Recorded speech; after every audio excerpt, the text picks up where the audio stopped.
Ah, bonjour, bonjour les amis.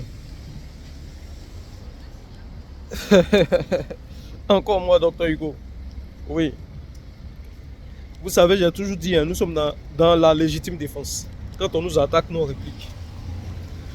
J'ai eu à faire une petite vidéo, j'ai répondu aux jeunes frères. On me dit non, docteur Hugo ne lui répond pas, tu lui donnes de la visibilité. Mais vous savez, quand vous voyez des personnes comme il a Ibrahim Zigui et nombre de cybercritiques PPACI relayés, c'est que c'est parce qu'ils sont d'accord avec. Voilà des gens qui subtilement soutiennent Jean-Luc Billon. Des gens qui subtilement soutiennent Jean-Luc Billon. Mais pourquoi est-ce qu'ils le font? C'est par stratégie politique. Ils le font simplement parce qu'ils veulent un PDCI fragile. Ils ont besoin d'un PDCI qui se mettra au service du PPACI. C'est-à-dire qui se mettra au service du président Laurent Gbagbo. Et regardez un peu toute la démarche ambiguë du PPACI. Ceux dont on les appelait depuis les années 2015-2016, 2015-2016, en 2024, on les voit recourir à cette stratégie de drague là, à l'endroit de Pascal Affi-N'Guessan. Pourquoi? Parce qu'ils sont dos au mur et ils savent qu'ils ont vraiment besoin du soutien de certains partis politiques pour accéder au pouvoir d'État. Voyez-vous? Mais ces actions-là, nous on les avait saluées depuis 2015. On avait appelé au rapprochement, à ce que le président Laurent Gbagbo, en tant que patriarche, vraiment taise toutes les polémiques dans l'opposition et fasse asseoir toutes les parties discordantes du FPI à l'époque. Pascal Affi-N'Guessan, Blé Goudé, Simon Yves Gbagbo et bien d'autres acteurs politiques. Mais on nous a taxé de tous les mots. Et même on avait suggéré, vu l'âge du président Laurent Gbagbo, de proposer quand même quelqu'un qui pourrait être à même de relever quand même les défis à venir. Parce qu'à 80 ans, lui-même l'a dit si bien, à 75 ans, on n'a plus l'énergie, on n'a plus les forces qu'il faut pour pouvoir encore poursuivre un tel combat. Donc on avait suggéré même Awa Dombelo. Mais qu'est-ce qu'on ne nous a pas dit? Que non, Awa Dombelo, oui, mais là il faut Gbagbo pour le combat. Comme si tous ceux qui étaient autour de Gbagbo là, aucun d'entre eux n'a appris quelque chose. C'est-à-dire les Hubert Ouahi qui sont dans les 60 ans, 70 ans là, et tous là, ce sont des vides politiques. Voilà ce qu'ils veulent nous dire. Et ils sont dans une philosophie, dans un raisonnement comme quoi c'est Laurent Gbagbo seul qui peut mener ce combat-là contre Ouattara. Mais quelqu'un depuis 90 ne fait que te chicoter. Depuis 90, Ouattara ne fait que te chicoter. Il était dans l'opposition. Tu allais t'allier à lui pour enlever Bédier. Hein? Depuis même Houphouët-Boigny, il t'a chicoté. Dans l'opposition, tu t'es rapproché de lui pour enlever Bédier. Une fois c'est fini, tu as pris le pouvoir, tu t'es moqué de lui. Il t'a chicoté encore avec une rébellion. Il prend le pouvoir, il te chicote encore, il t'envoie la CPI. Tu reviens encore, il te chicote encore. C'est-à-dire, de toute ta vie, là, Ouattara ne fait que te chicoter. Mais à un moment donné, là, il faut quand même baisser la garde. Laurent Gbagbo a gagné quel combat face à Ouattara? Non, venez nous dire. Peut-être qu'on se trompe. Mais je ne vois aucun combat qu'il a gagné face à Ouattara. Il a tout perdu face à Ouattara. Il a tout perdu. Et ce sont les Ivoiriens qui perdent leur vie dans ce combat-là.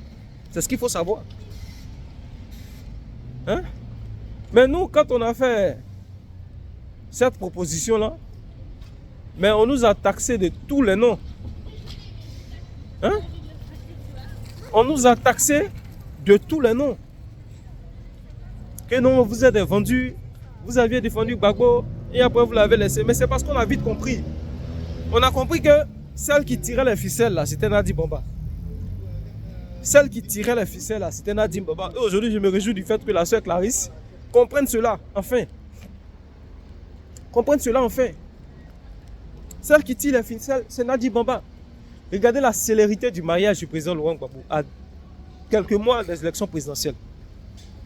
À quelques mois des élections présidentielles. Regardez la célérité du mariage. Une fois mariée, elle veut même porter plainte contre Simon Yves Gbagbo pour une question de nom. Parce que l'enjeu de 2025 déjà, elle se voit première dame. Elle se voit première dame.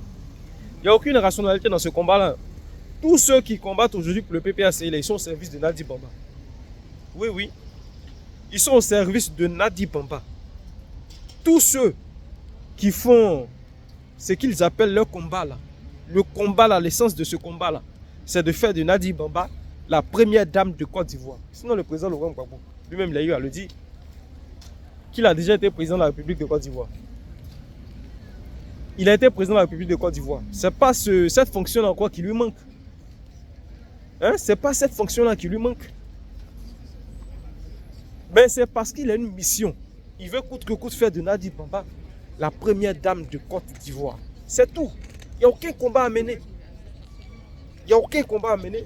Sinon, si c'est une question de combat, c'est une question d'idéologie, mais je pense qu'il y a des personnes à même de pouvoir mener ce combat-là. Awa Dombello qui a toutes les aptitudes, qui a toutes les capacités de relayer et de relever le défi, mais on l'a mis au cachot. Awa Dombello, selon certains cas du PPACI, il avait commencé à mener des activités pour se faire connaître, pour se faire voir un tout petit peu. Mais ils lui ont dit de stopper. Ils lui ont dit net d'arrêter. Voilà pourquoi il est retourné dans son cachot. Et après, il était obligé de faire un démenti pour dire non, que personne n'est pas obligé de me retirer, que le candidat naturel du PPACI, c'est Laurent Gbagbo. Mais il sait très bien. Il sait très bien. Il sait très bien. Sinon, je ne puisse pas comprendre comment est-ce qu'on puisse quand même, malgré toutes les contraintes qu'a le président Laurent Gbagbo, persévérer dans cette position. C'est-à-dire aujourd'hui, on a l'impression que le PPACI veut coûte que coûte tenir tête au pouvoir. Mais les gens disent que Laurent Gbagbo n'est pas candidat. Il ne sera pas candidat, puis rien ne va se faire. Mais regardez Steve Biko de la Mauritanie, qui est actuellement en prison. Qu'est-ce que ça fait? Il est en prison, ça n'a rien changé. Les gens continuent de vaquer à leurs occupations. Le pauvre est en train de purger sa peine. Ça n'a rien changé. Rodel Dosso, ministre sous Laurent Gbagbo, qui a été taxé de vouloir atteindre la sûreté de l'État, mais il est aussi en prison. Qu'est-ce que ça change? La seule, il dit que Laurent Gbagbo ne sera pas candidat. Laissez le PDC. Le PDC n'a rien à voir avec vos histoires-là. Que Jean-Louis Bion soit rival à Tiamo, qu'il fragilise Tiamo, ça c'est un problème interne au PDCRDA. Résolvez vos propres problèmes. Vous avez vos propres problèmes. Il faut résoudre ça. Il faut résoudre vos propres problèmes. Qui bien dit Gbagbo ne sera pas candidat en 2025. Qu'est-ce que vous en dites? Et puis si vous persistez là-dedans, il ne sera pas candidat, puis ça ne va rien créer en Côte d'Ivoire. Ça ne va rien créer parce qu'on a l'impression que vous comptez beaucoup sur l'AES pour déstabiliser la Côte d'Ivoire. Mais rien ne va se passer. Je vous le dis honnêtement. Et vous allez regretter. Et ne comptez même pas sur les Ivoiriens aujourd'hui pour manifester. Parce qu'en 2020, là, ceux qui ont beaucoup manifesté, ce sont les militants du PDCRDA que vous avez tous taxés de frileux. Là. Quand on voit les régions, les villes qui ont beaucoup manifesté, mais ce sont les villes acquises au PDCRDA. C'est juste après la captation de la CNT que les gens étaient découragés. Voilà pourquoi est-ce que la résidence du président Henri Konan Bédié n'avait pas été envahie de monde. Parce que simplement le CNT avait échoué. Mais aujourd'hui, là, nombre d'Ivoiriens sont en train de comprendre. Nombre d'Ivoiriens sont en train de comprendre. Donc toute la machination là, ne va pas prospérer. Je vous ai dit, le président Laurent Gbagbo s'est lui-même fragilisé. Il s'est lui-même fragilisé. Arrêtez de bomber les torches sur TikTok. Arrêtez de bomber les torches sur les réseaux sociaux. Tout se passe en Côte d'Ivoire. Tout se passe aujourd'hui en Côte d'Ivoire. C'est de ça qu'il s'agit. Donc les frères, c'était mon message. Et puis une fois de plus encore, 1000 soutiens à Clarisse. Enfin, tu commences à comprendre. Ah, tu commences à te réveiller. Hein? Tu commences à te réveiller. Je dis, nous on a trop de cours sur le... Même ceux qui font les vidéos pour le PPACI là. Vous savez, j'ai pas trop envie de parler. j'ai pas trop envie de parler. Il y en a qui pensent mener une lutte par conviction, mais il y en a qui sont tenus par leur rémunération. Parce que autant vous êtes en train de faire des vidéos là, il y en a qui perçoivent des perdièmes à la fin.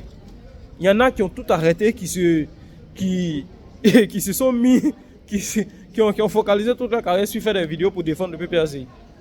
Donc c'est pas pareil. Non, ceux qui sont là, non, vous on vous paye, Tidiane Thiam vous paye, hein, pour faire des vidéos, vous soutenez Tidiane Thiam à cause de... Venez soutenir Thiam, vous allez voir ce qu'il y a dedans. Venez, prenez votre caméra et puis faites des vidéos, vous allez voir ce qu'il y a là-dedans.